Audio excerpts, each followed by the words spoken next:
أعوذ بالله من الشيطان الرجيم. بسم الله الرحمن الرحيم. يطع الله ورسوله فقد فاز فوزا عظيما.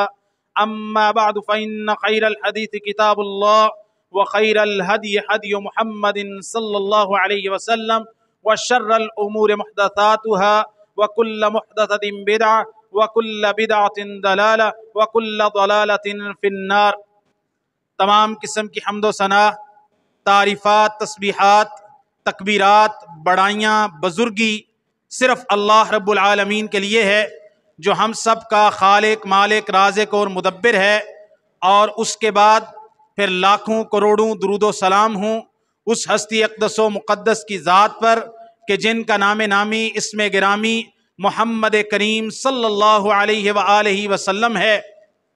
یہ آج کا بہت بڑا دن ہے، تاریخی اعتبار سے، دینی اعتبار سے، معاشرتی اعتبار سے، ایثار کے اعتبار سے، قربانی کے اعتبار سے، اللہ کے لیے اپنا سب کچھ لٹا دینے کے اعتبار سے.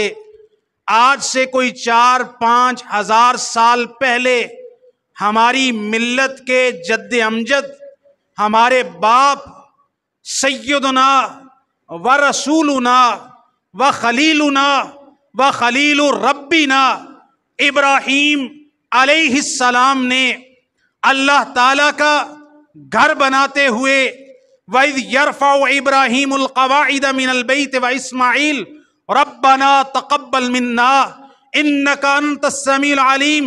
جب ابراہیم و اسماعیل علیہ السلام باپ بیٹا مزدور بن کر اللہ کے گھر بیت اللہ کی بنیادوں کو اٹھا رہے تھے، اللہ تعالیٰ سے دعا کر رہے تھے، اے اللہ ہمارا یہ عمل اپنی بارگاہ میں قبول فرما لے. تو دعاؤں کو سننے والا اور تو ہمارے دل کے اخلاص کو جاننے والا ہے. ربنا وجعلنا مسلمین لک، اے اللہ ہم دونوں باپ بیٹے کو اپنے مسلمان بندے بنا دے، مطیع بنا دے، فرما بردار بنا دے کہ تیرے حکم کے سامنے ہم سر نگو کرنے والے ہوں، تیرے حکم کے سامنے اپنی خواہشات کو، اپنی ضروریات کو، اپنے معاملات کو، اپنی پسند اور ناپسند کو چھوڑنے والے ہوں. ربنا وجعلنا، اے اللہ ہم دونوں کو بنا دے مسلمین لک، اللہ تیرے دو فرما بردار بندے. وَمِن ذُرِّيَّتِنَا، اے اللہ ہماری اولاد میں سے بھی امۃ مسلمۃ لک، یا اللہ ایسی امت پیدا فرما جو مسلم امت ہو، مطیع امت ہو، فرما بردار امت ہو، مسلمان امت ہو، تیرے ہر حکم کو بجا لانے والی امت ہو. وَأَرِنَا مَنَاسِكَنَا، اللہ ہمیں حج کے طریقے، عبادت کے، قربانی کے طریقے سکھا. وَتُبْ عَلَيْنَا، یا اللہ اتنا عمل کر دیا، اتنی بڑی جرنی ہے ابراہیم علیہ السلام کی. کہاں بڑی جرنی، اللہ کی قسم ابراہیم علیہ السلام کی ذات ایسی ہے، ایسی ذات ہے، قربان جائیں کائنات میں اللہ نے کوئی فرد پیدا نہیں کیا جو الہامی مذہب کا دعویٰ کرتا ہو، چاہے وہ یہودی ہو، چاہے نصرانی ہو، چاہے مسلمان ہو. ایسی متفق علیہ شخصیت کہ کوئی اپنا تعلق ابراہیم سے نہ جوڑتا. کیا وجہ ہے کہ باپ کو کہا بتوں کی عبادت کو چھوڑ دے، باپ نے پتھر مارنے کی دھمکی دی، گھر سے نکال دیا. گھر چھوڑا، باپ چھوڑا، رب نہیں چھوڑا. قوم کے پاس گئے، ان کو سمجھایا، قوم نے قطع تعلقی کا اعلان کر دیا، دھمکیاں دی، خطرناک نتائج کی. قوم کو چھوڑا، ابراہیم نے اپنے رب کو نہیں چھوڑا. نمرود کے دربار میں گئے، میرا رب وہ ہے جو سورج کو مشرق سے مغرب سے لاتا، مشرق میں غروب کرتا. تو مغرب سے لا کے دکھا. مبہوت ہو گیا، لاجواب ہو گیا، اس سے ٹکر لی ہے، جان کی پرواہ نہیں کی، اپنی جان کو چھوڑا ہے، رب کو نہیں چھوڑا ہے. آگ میں کودے، اپنی زندگی کو اللہ کے نام پر آفرین کر دیا ابراہیم علیہ السلام نے، آگ میں کودے ہیں، اپنے رب کے حکم کو نہیں چھوڑا۔ پھر بابل شہر کو چھوڑا، عراق کو چھوڑا، مصر میں گئے، فرعون سامنے، جابر صحیح بخاری کی حدیث ہے، اس سے پالا پڑا، اس نے سیدہ سارہ علیہ السلام، اس پاک بی بی ہماری ماں سارہ کی عزت کو لوٹنا چاہا۔ ابراہیم علیہ السلام رب سے دعا کرنے لگے، سیدہ سارہ وضو کر کے رب کے سامنے کھڑی ہوگی، دعا کرنے لگی، اللہ کیسی میں وہ دعا ہے سیدہ سارہ کی صحیح بخاری کے اوراق پر میرے پیغمبر کی زبان سے نکلے ہے، سیدہ فتوضا فتسلی، کھڑی ہوئی وضو کر کے نماز پڑھنے لگی، اور سیدہ سارہ نے کہی، اللہ اگر تو جانتا ہے کہ میں تجھ پہ ایمان لائی ہوں اور تیرے نبی رسول جناب ابراہیم پہ ایمان لائی ہوں، اللہ پھر اس کافر کو، ظالم کو، نجس کو میرے اوپر مسلط نہ کرتا۔ مفلوج ہو گیا وہ جابر، فرعون تڑپنے لگا، سیدہ سارہ پر دوسری دفعہ بری نظر ڈالی، پھر تڑپنے لگا، پھر تڑپنے لگا، یہاں تک کہ اپنی لونڈی یا بیٹی ہاجر بطور تحفے کے سیدہ سارہ کو دی۔ سیدہ سارہ نے وہ لونڈی اپنے خامد سیدنا ابراہیم کو دی، ان سے شادی کروا دی، اس سے جناب ابراہیم علیہ السلام جناب اسماعیل پیدا ہوئے۔ پھر مصر سے نکلے فلسطین میں سیدہ ہاجر کے گھر اسماعیل پیدا ہوئے، بڑی بیوی سیدہ سارہ کے ہاں ابھی تک کوئی اولاد نہیں ہے، ابھی 2-3 ماہ کا بچہ ہے۔ اللہ تعالیٰ نے فرمایا کہ اپنی اولاد کو میرے حرمت والے گھر، جس کے اب نشانات بھی مٹ چکے ہیں طوفان نوح کے بعد، جائیے اس کے پاس چھوڑ کے آئیں۔ وہ بے آب و گیا وادی کے اندر، جہاں جنگل ہے، بیابان ہے، درندے ہیں، شیر ہے، چیتے ہیں، کیسے کیسے جانور ہے، پانی کا ایک قطرہ پینے کے لیے نہیں، ایک درخت، ایک انگوری، ایک تنا، ایک گھاس کا تنکا نہیں۔ ابراہیم علیہ السلام وہ کہاں فلسطین شام سے چلے ہیں، اور مکہ المکرمہ میں آ کے سیدہ ہاجر کو اور اپنے لخت جگر 80 سال کی عمر میں بچہ ملا، اس کو اللہ کے حکم پہ چھوڑ کے جا رہے ہیں۔ یار کوئی ایسی مثال ہے دنیا میں؟ اس لیے ہمیں کہا گیا نا کہ ہم امت نبی کریم کی ہیں، وہ ساری کائنات سے افضل ہستی ہیں، ان کا دین سارے نبیوں سے کامل اکمل ہے، ان کی ہدایت قرآن سب سے آخری ہدایت ہے۔ لیکن میرے پیغمبر کو بھی کہا گیا ان اتبع ملت ابراہیم حنیفہ، آپ نبی ہے، رسول ہے، خاتم النبیین ہے، میرے سب سے لاڈلے اور دلارے ہیں، لیکن ملت آپ کو بھی ابراہیم پہ چلنا پڑے گا۔ یہ ابراہیم علیہ السلام، اللہ تعالیٰ فرماتا ہے وَمَن يَرْغَبُ عَن مِلَّةِ إِبْرَاهِيمَ إِلَّا مَن صَفِحَ نَفْسَهُ، سوائے بے وقوف بد عقل انسان کے کون ہے جو ابراہیم علیہ السلام کا طریقہ اور ملت چھوڑتا ہے؟ صرف بے وقوف آدمی چھوڑ سکتا ہے، ورنہ ابراہیم کا طریقہ تو چھوڑنے والا نہیں ہے۔ وَلَقَدِ اسْتَفَيْنَاهُ فِي الدُّنْيَا وَإِنَّهُ فِي الْآخِرَةِ مِنَ الصَّالِحِينَ، ہم نے دنیا میں ان کو امامت کے لیے چن لیا، اور آخرت کے اندر وہ نیکوکار اور بڑے مقرب لوگوں کے اندر ہوں گے۔ آپ نے نبی پاک کی حدیث سنی ہے، نبی پاک صلی اللہ علیہ وسلم نے فرمایا کل قیامت کے دن جب لوگوں کو قبروں سے اٹھایا جائے گا، سب سے پہلے نبی پاک نے فرمایا میری قبر انور کھلے گی، پوری مخلوق میں سے سب سے پہلے لباس کس کو پہنایا جائے گا؟ اسی حدیث میں وَأَوَّلُ مَن يُكْسَى ابراہیم علیہ السلام، سب سے پہلے جب لوگوں کو اٹھایا جائے گا سب سے پہلے لباس اللہ تعالیٰ جناب ابراہیم علیہ السلام کو عطا۔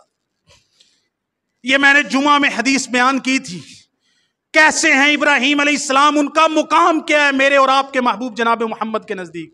نبی کریم صلی اللہ علیہ وسلم کے پاس ایک بندہ آیا، اس نے آ کے کہا یا خیر البریہ، بات بالکل سچی اور 16 آنے کھری کی اس نے کہا اے پیارے حبیب، ساری مخلوق میں سے افضل ہستی، میں آپ کو سلام کہتا ہوں۔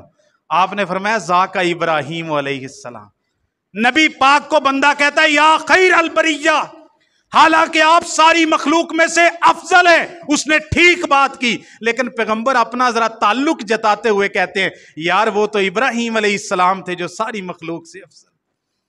بیٹا پیدا ہوا، آخری بیٹا، بڑھاپے کا بیٹا، 53 سال کی عمر کے اندر نبی پاک صلی اللہ علیہ وسلم کا بیٹا پیدا ہوا 60-62 سال کی عمر کے اندر.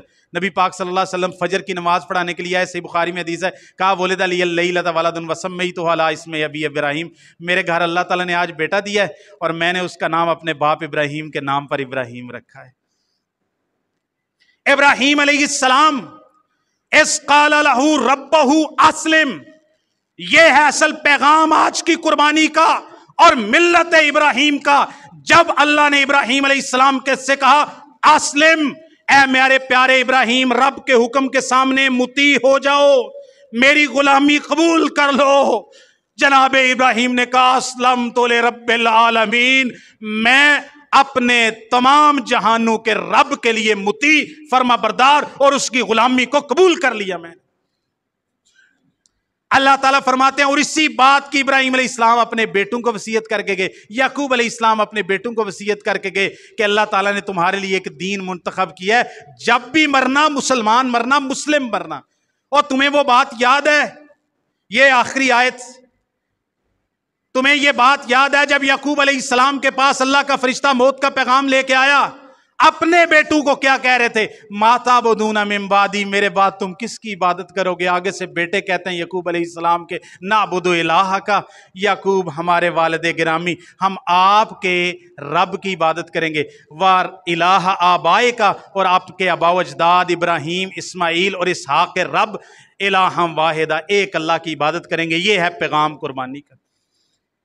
قربانی انما یتقبل اللہ من المتقین، قربانی صرف پاک دل والے کی قبول ہوتی ہے، نہ زیادہ مال والے کی قبول ہوتی ہے، نہ زیادہ اچھے جانور کی قبول ہوتی ہے. قربانی اس کی قبول ہوتی ہے جس کا دل صاف ہے، جس کے دل میں ابراہیم علیہ السلام کے لیے آخری بات یہ ہے پیغام قد کانت لکم اسوۃ حسنہ، تمہارے لیے اسوہ حسنہ ہے فی ابراہیم والذین معہ، ابراہیم علیہ السلام اور ان کے ساتھیوں کی زندگی کے اندر اذ قالوا لقومہم، جب انہوں نے اپنی قوم کے لوگوں کو کہا انا براء منکم، ہم تم سے بیزار ہیں، بری ہیں، وَمِمَّا تَعْبُدُونَ مِن دُونِ اللَّهِ، اور جن کی تم اللہ کے علاوہ عبادت کرتے ہو ہم ان سے بھی بیزار ہیں. کفرنا بکم، ہم تمہارا کفر کرتے ہیں. وَبَدَا بَيْنَنَا وَبَيْنَكُمُ الْعَدَاوَةُ وَالْبَغْضَاءُ حَتَّى تُؤْمِنُوا بِاللَّهِ وَحْدَهُ، ہمارے اور تمہارے درمیان ایک جنگ رہے گی، نظریے کی جنگ. ہم ایک اللہ کو ماننے والے، تم کئی الہوں کو ماننے والے، ہمارے درمیان تمہارے درمیان ٹھن گئی ہے جب تک ان سارے الہوں کو چھوڑ کر ایک اللہ کے لیے پرستش اور اپنا سینہ اپنی جبین نیاز جھکانے کے لیے تیار نہیں ہوتے، ہمارے تمہارے درمیان کبھی صلح اور کبھی ہمارے درمیان تعلق پیدا نہیں ہو سکتا. خطبہ حجۃ الوداع میں نبی پاک صلی اللہ علیہ وسلم نے یہ ابراہیم علیہ السلام نے ابتدا کی تھی، نبی پاک صلی اللہ علیہ وسلم نے کلائمیکس دیا. خطبہ حجۃ الوداع ہے، عرفات کا میدان ہے. نبی پاک صلی اللہ علیہ وسلم فرماتے ہیں بتاؤ یوم النحر کو یہ 2 دن خطبہ دیا ہے، 9 کو بھی 10 کو. فرمایا میرے صحابہ، صحیح بخاری مسلم میں ہے، آج کا دن کون سا دن ہے؟ آج یہ شہر کون سا شہر ہے؟ یہ مہینہ کون سا مہینہ ہے؟ آپ نے فرمایا ان دماءکم و اموالکم حرام علیکم کا حرمت یومکم ھذا فی بلدکم ھذا و فی شہرکم ھذا، تمہارے ایک دوسرے کے اوپر ایک دوسرے کے مال عزتیں خون اسی طرح حرام ہے جیسے اس مکہ شہر میں حرام ہے، جس طرح اس ذوالحجہ کے حرمت والے مہینے میں حرام ہے اور جس طرح آج کے دن میں حرام ہے حج والے دن میں، اسی طرح ایک دوسرے کی عزت، ایک دوسرے کا مال، ایک دوسرے کے خون ایک دوسرے پہ حرام ہے. نبی پاک صلی اللہ علیہ وسلم نے فرمایا عورتوں کے ساتھ اس نے سلوک کرنا، تم نے اللہ کے کلمے کے ساتھ ان کو اپنے اوپر حرام سے حلال کیا ہے. نبی پاک صلی اللہ علیہ وسلم نے فرمایا عورتوں کا یہ حق ہے کہ ان کے کھانا پینا لباس تمہارے ذمے ہے، اور عورتوں پر یہ لازم ہے کہ کسی ایسے بندے کو گھر میں داخل نہ ہونے دیں، چاہے وہ ان کا رشتہ دار ہی ہو، محرم رشتوں داروں کے علاوہ جن کو تم اب اپنے گھر کے اندر داخل ہونا پسند نہیں کرتے، تو بیویوں کو یہ حکم ہے کہ وہ ایسے بندے کو اپنے گھر کے اندر داخل نہ ہونے دیں، اور تمہارے اوپر لازم ہے کہ تم ان کے ساتھ اس نے سلوک کرو. نبی پاک صلی اللہ علیہ وسلم نے فرمایا میں تمہارے اندر ایک اللہ کی کتاب چھوڑ کے جا رہا ہوں، اگر تم اس کو مضبوطی سے تھامے رکھو گے تم کبھی گمراہ نہیں ہو سکتے. یہ سارا خطبہ دے کے نا 10 پوائنٹ تھے، پیغمبر کریم صلی اللہ علیہ وسلم نے ملت ابراہیم کی تکمیل کی. فرمایا فان تم تسالون عنی، 1.5 لاکھ کا مجمع ہے جی. نبی پاک کہتے ہیں مجھ سے بتاؤ میرے صحابہ کل قیامت کے دن تم سے میری بابت سوال کیا جائے گا، فماذا تجیبون، تم کیا جواب دو گے؟ اللہ کو میرے بارے کیا کہو گے؟ میری کیا گواہی دے گے؟ نبی پاک صلی اللہ علیہ وسلم کہتے ہیں میری کیا گواہی دو گے؟ اللہ تم سے پوچھے گا میرے بارے میں؟ نبی پاک کے صحابہ کہتے ہیں ہم نشہدو انک قد بلغتا واتیتا ونصحتا، ہم یہ گواہی دیتے ہیں، رب کے دربار میں گواہی دیں گے، آپ نے دین پورا پہنچا دیا، آپ نے اللہ کی امانت کو ادا کر دیا، اور آپ نے امت کی خیر خواہی کر دی۔ یہ نبی پاک صلی اللہ علیہ وسلم نے الفاظ سنے، اور آپ نے اپنی شہادت والی انگلی کو آسمان کی طرف اٹھا کے کہا، اور لوگوں کی طرف اشارہ کرتے ہوئے کہا اللہم اشہد، اللہم اشہد، اے اللہ تو گواہ ہو جا، تیرے بندے گواہی دے رہے ہیں کہ میں تیرا دین پورا پہنچا کے اس دنیا سے اب کوچ کرنے کی۔ اور یہ حجۃ الوداع کے موقع پر نبی پاک نے فرمایا خذوا عنی مناسککم، مجھ سے اپنے حج کے طریقے سیکھ لو، لعلی لا اراکم بعد عامی ھذا، امید ہے کہ اگلے سال حج میں تمہیں یہاں نہیں دیکھوں گا، اور تم مجھے حج میں نہیں مل سکو گے، اور میں تمہیں حج کے اندر نہیں مل سکوں گا۔ یہ میری آخری ہاری نصیحت ہے، قبول کر لو۔ کہاں ملت ابراہیم ہے، قربانیوں کی سرزمین ہے، قربانیوں کی زندگی ہے، اور اس میں سے ایک قربانی وہ بکرے اور چھترے مینڈے کی قربانی ہے، اور اس میں بھی اصل قربانی تو اپنے بیٹے کی قربانی کرنے لگے تھے۔ اللہ نے کہا بیٹا ہم نے قبول کر لیا آپ کی نیت، اور باپ بیٹے کی نیت کو دیکھ کے بیٹے کی قربانی قبول ہوگی باپ بیٹے کی، اب آپ مینڈا کر لیں اور اس کا گوشت آپ کھائیں۔ اللہ کو نہ گوشت جاتا ہے نہ خون جاتا ہے، اللہ کو تو دل کا تزکیہ اور طہارت جاتا ہے کہ آپ ابراہیم علیہ السلام کے نظریے پہ کتنا کھڑے ہیں۔ باطل قوت، باطل نظام، کفریہ نظام، طاغوتی نظام، سودی نظام، معیشت کے، ان سب کے ساتھ لڑنے کے لیے آپ کے اندر ابراہیم علیہ السلام والا وہ جذبہ موجود ہے تو پھر جا کے چھری چلائیے۔ اگر باطل نظاموں کو قبول کیے جا رہے ہیں، کفر کے، طاغوت کے، یہود و نصارہ کے غلام بنے ہوئے ہیں، تو پھر اس کے بعد ایک معصوم جانور کے اوپر چھری چلانے کا تو کوئی تک نہیں بنتا۔ اللہ تعالی ہمیں ملت ابراہیم کا ذوق عطا فرما دے، اور ہمیں وہ نظریہ اور عقیدہ عطا فرما دے۔ وما توفیقی الا باللہ۔ أعوذ بالله من الشيطان الرجيم. بسم الله الرحمن الرحيم.